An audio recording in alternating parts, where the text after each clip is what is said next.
My name is Emily. I'm 34, a data architect in Austin.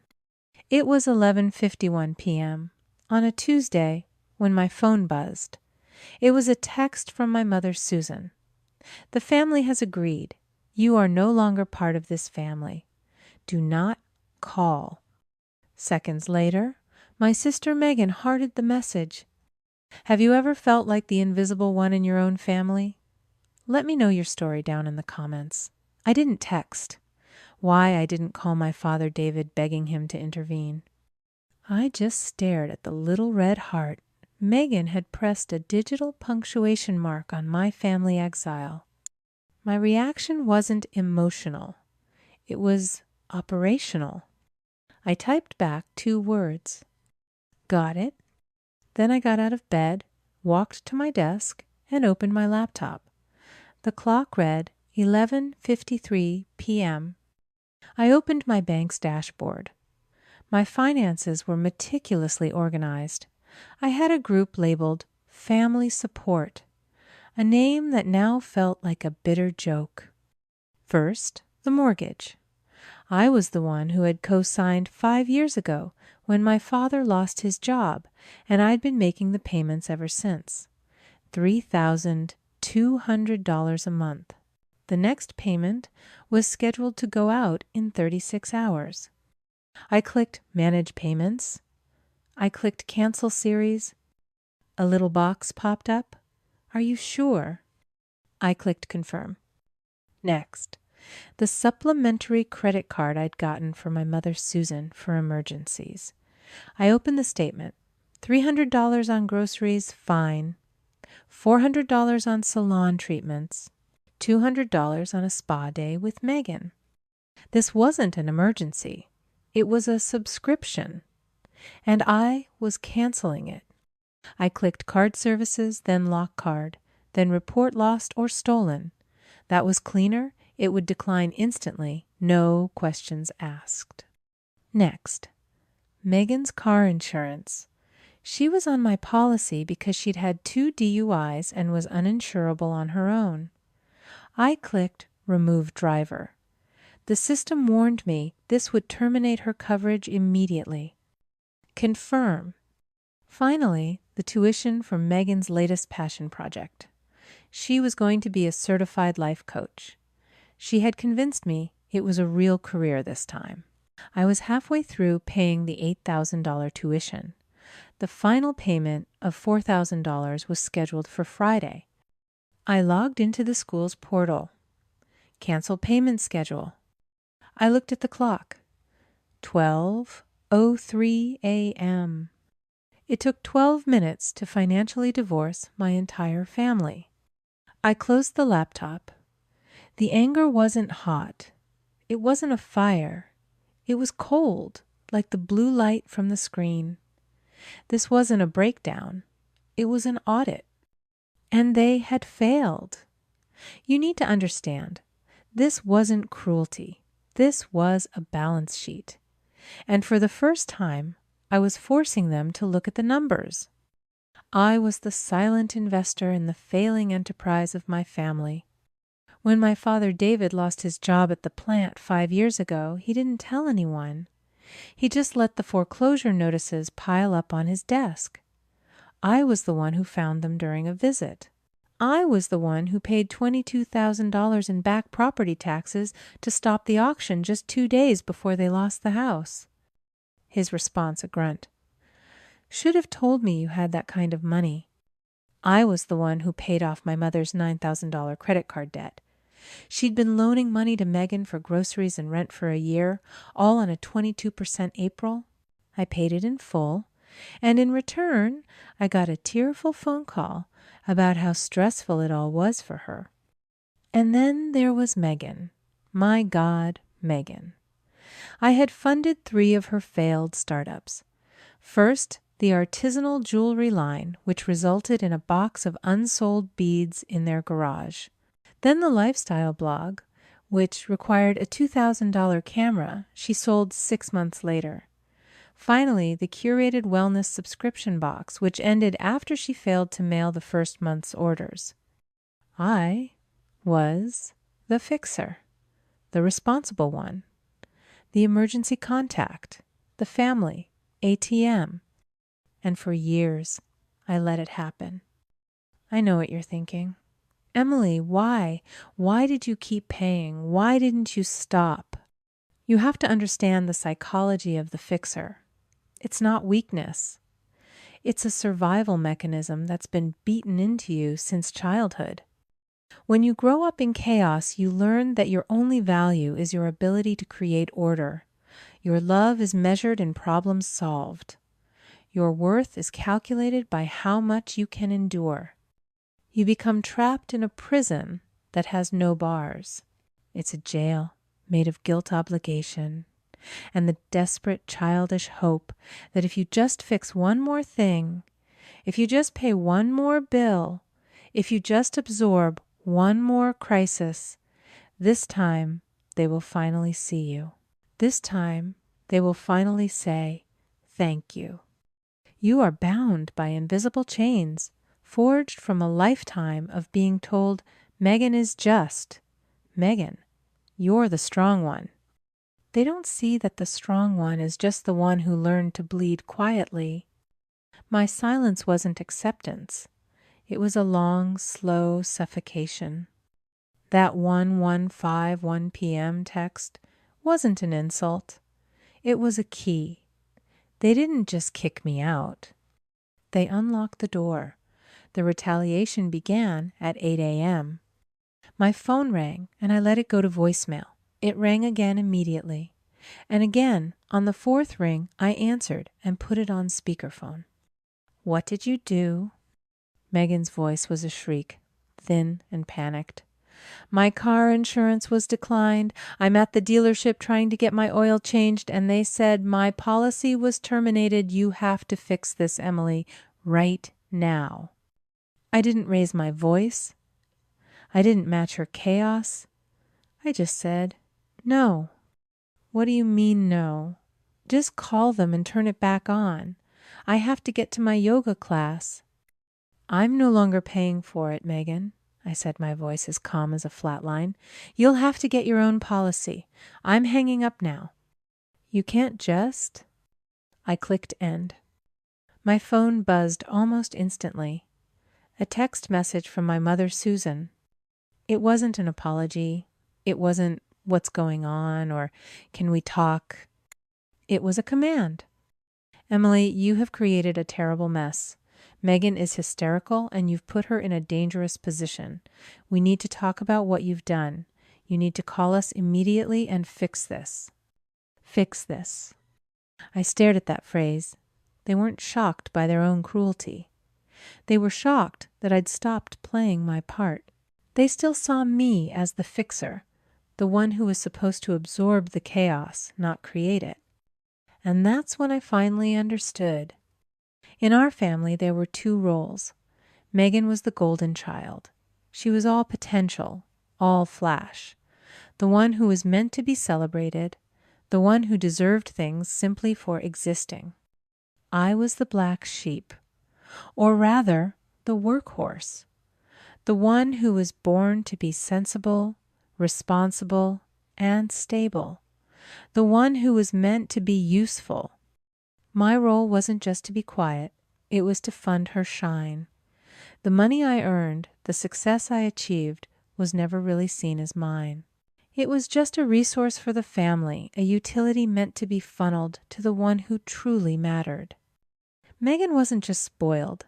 She operated with the absolute, unshakable entitlement of someone who genuinely believed she deserved every dollar I spent on her. Her screaming at me about the insurance wasn't the anger of a person who'd been wronged. It was the baffled confusion of someone discovering the light switch suddenly stopped working. She wasn't mad that I'd cut her off. She was baffled that the appliance me had suddenly inexplicably stopped functioning. They didn't see me as a daughter. They saw me as a utility. And I had just cut the power. I didn't respond to my mother's text.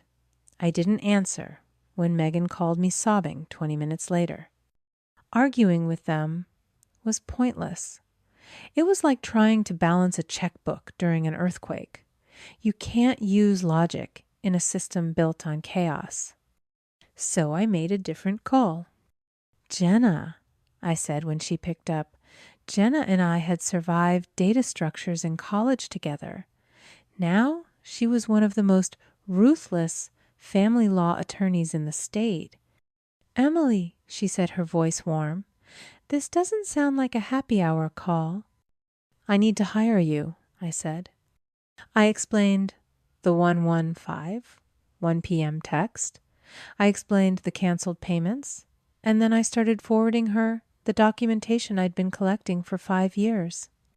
I need you to draft a formal demand letter, I said, my voice as steady as my hand. A notice of intent to collect. Send it to David, Susan, and Megan. I want them to see the numbers. What numbers exactly? The $22,000 for the property taxes, the $9,000 for Susan's credit card, the $2,000 for Megan's camera, the $4,000 for the life coach certification, the $1,500 for her artisanal jewelry supplies. I kept listing. I had every receipt, every Venmo transaction, every bank transfer. For 10 minutes, I just listed the numbers. When I was done, there was a long silence on the other end. Jenna said, and the warmth was gone, replaced by something sharp. This is staggering. You've been their primary source of income. I've been their fool, I said. Send the letter. I want it to be calm, factual, and lethal. Consider it done, she said. I'll pull the property records too, just to be thorough. I'll call you back. I hung up and went to work. I spent the day in meetings, analyzing data sets. I felt a strange, cold calm. The family texts had stopped. The panic had likely set in. Jenna called back at 4 p.m. Her voice was different. It wasn't angry anymore. It was cold. Emily, this just got a lot worse. What do you mean? Did they respond? No, she said. I was reviewing the probate records from your grandmother's estate, the inheritance that paid for your college. Yeah, what about it? There was a second disbursement. It happened 4 years ago after you'd already graduated. A final payout to you. I frowned. I never received a second payment. I know, Jenna said.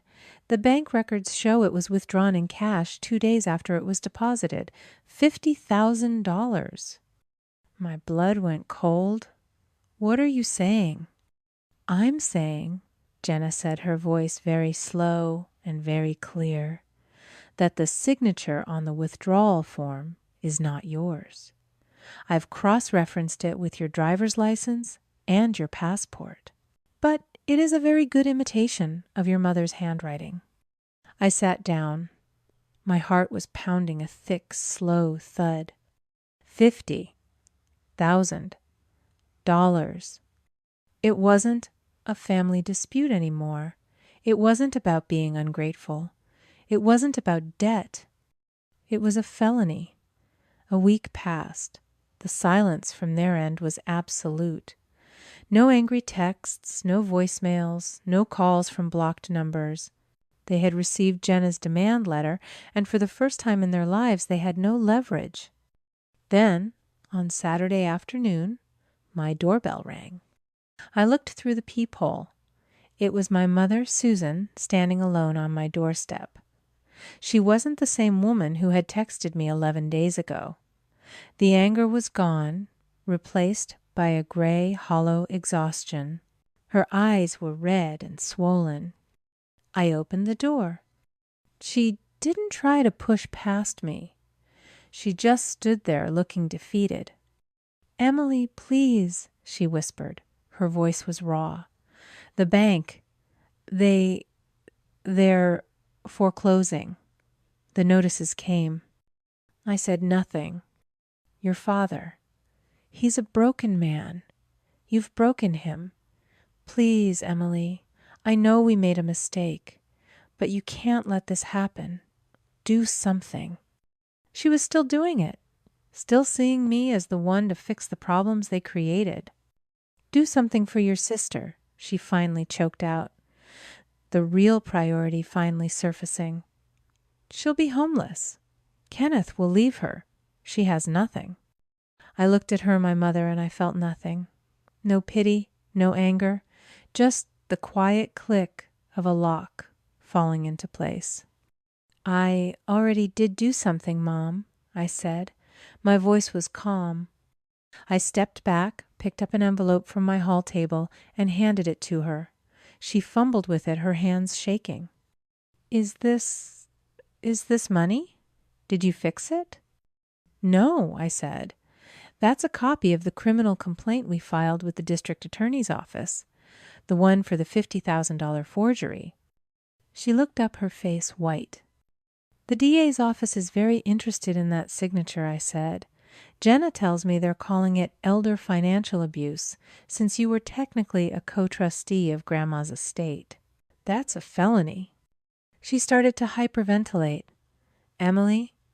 No, you wouldn't. You were right, Mom, I said, my hand on the doorknob. We're done. Goodbye, Mom. I closed the door, engaged the deadbolt, and walked away. To avoid criminal prosecution for forgery, they settled. There was no negotiation. Jenna handled the terms. They would sign a quitclaim deed transferring full ownership of the house I had been paying for all along, directly to me. In exchange, I would inform the district attorney's office that the matter had been resolved as a family, and I would not be participating in their criminal case. They signed the papers within an hour. I listed the house the next day. It sold in a week for cash in a market hungry for inventory. The money, a significant six-figure sum, was wired directly into my savings account. That night, I sat at my desk and opened the one file I had meticulously updated for 10 years. The spreadsheet I called Family Ledger.xlsx. Every line item was there. The $22,000 for the property taxes, the $9,000 for Susan's credit card, the endless draining payments for Megan's failed dreams, and, at the bottom, the $50,000 forged withdrawal. I stared at the grand total. This wasn't a family album. It was a balance sheet of my own suffering. Then I highlighted the entire file. My finger hovered over the key. I pressed delete. The peace that washed over me wasn't the hot, sharp thrill of revenge.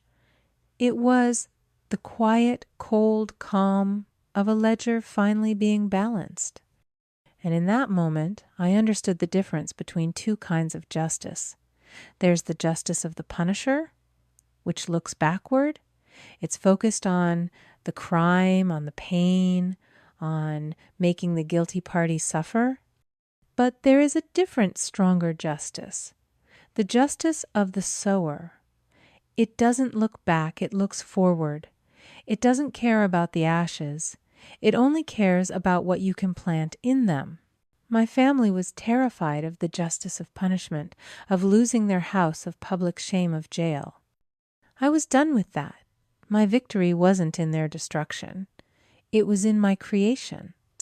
The next day, I took the full amount from the sale of that house and wired it to a new account. It's called the Unseen Woman Scholarship Fund. The money from their betrayal will now pay for the education of women in technology, women who, like me, were told they weren't the priority.